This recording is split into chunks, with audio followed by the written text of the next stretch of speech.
So, one of the most common complaints that you'll hear from a lot of employees is that they feel like there's not enough communication or enough transparency in their workplace. Like, my supervisor never tells me anything. We never know what's going on. I wish they'd be more open with us. I wish they'd tell us, what's happening. That way we could better prepare ourselves. Whatever the situation might be, the fact that there's communication not happening on a two-way street is what a lot of people complain about. And rightfully so, because it is a very common problem in a lot of workplaces. So a lot of people who I work with kind of ask, how do I open up the communication channels between me and my team? Coming from a leadership perspective, how do I communicate more with people below me? And really, the best way to do that is to open up your communication channel starting from you going to them, which is basically just start over communicating and start being more transparent. Now, a majority of the time when, the leaders of a team are not communicating to the people that they oversee, it's because they don't want to share certain types of information with them out of fear. And that's really what a lot of those closed door conversations are. It's conversations that are had because, the what if fear. What if this person doesn't take the news well? What if this person gets really defensive? What if this person quits? What if this person starts performing less? What if this person becomes toxic? Essentially, there's a bunch of what if scenarios that cause a lot of fear for the person who wants to have the conversation. So they'll go into another person's office, close the door, that way no one else can hear, and then they'll feel safe enough to have that conversation because no one else will hear it, so we don't have to worry about those what if scenarios.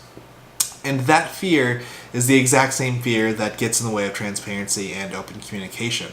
When you decide that you're too scared to let your team know all of the information unfiltered, then that means that you have trust issues on how your team's going to respond to that information, and you're having those closed-door meetings, closed-door conversations as basically a band-aid on how to deal with that fear.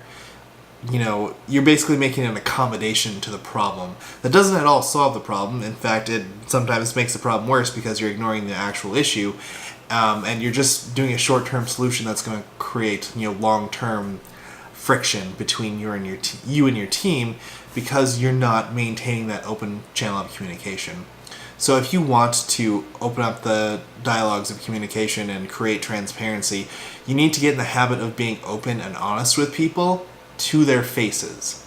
So if I'm the leader of a team and, Becky comes in saying that, hey, I'm having an issue with John because, we're supposed to be having these meetings to work together on a project and he's 45 minutes late every single time, the conversation should be, okay, Becky, thank you for telling me this. How are you going to address it? Because he is a member of your team and you're responsible for openly communicating with him, so you need to be able to do that. You should be able to walk up to him and say, hey, John, last 6 times you were supposed to meet, you were 45 minutes to an hour late every single time. That wastes a lot of my time and it cuts down on our actual productivity time that we have to work on this together. I need you to actually be on time. And that person's going to immediately, think, well, I don't want to tell him. What if he gets angry at me? What if he doesn't want to work with me? I'm not the boss, so it's not my job to tell him that. And with that type of mindset, again, that's a huge contributor to issues when it comes to communication and transparency.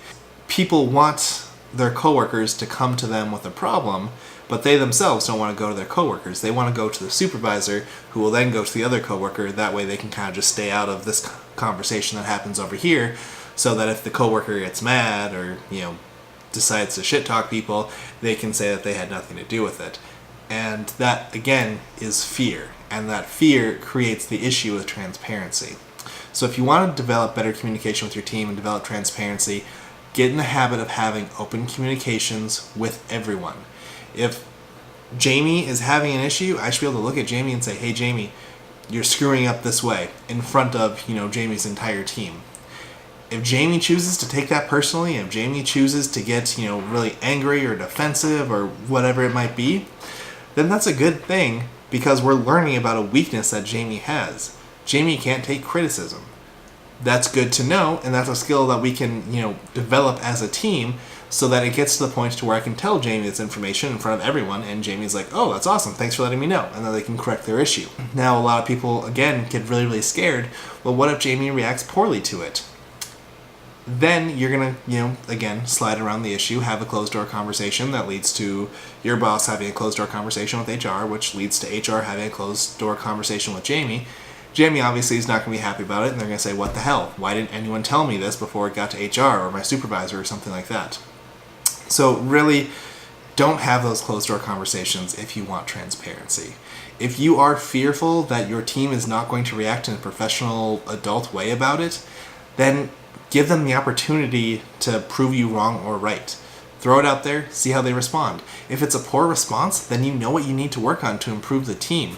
That's good information for you to have, especially if you're trying to build the team to be as good as they can be. You need to know when people aren't able to communicate, and you need to know when people are not able to receive criticism. So, to improve transparency, start talking openly. If you feel like you need to have a closed-door conversation, know that that's you being scared of something, and until you address what you're actually scared of, you're not going to make any improvements with your team, or with yourself, or with your boss, or anyone else in the company. Don't let fear screw over your communication, basically.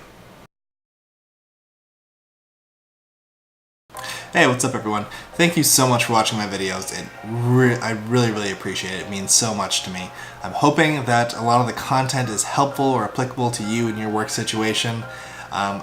However, I know that a lot of it's really, really good to hear. A lot of it you might relate to. You might think that there are good ideas and good concepts, but that's all they are, just ideas and concepts until you actually put them into play. So you actually need to take what I'm saying and put it into practice at your workplace, which is not easy, but believe me, in the long run, it'll make you and everyone else a lot happier.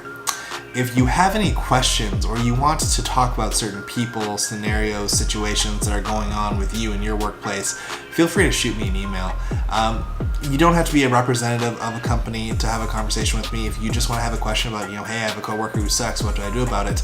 I'm more than happy to have that conversation with you. If you are representing a company, there's not going to be any obligation on your part to receive my services.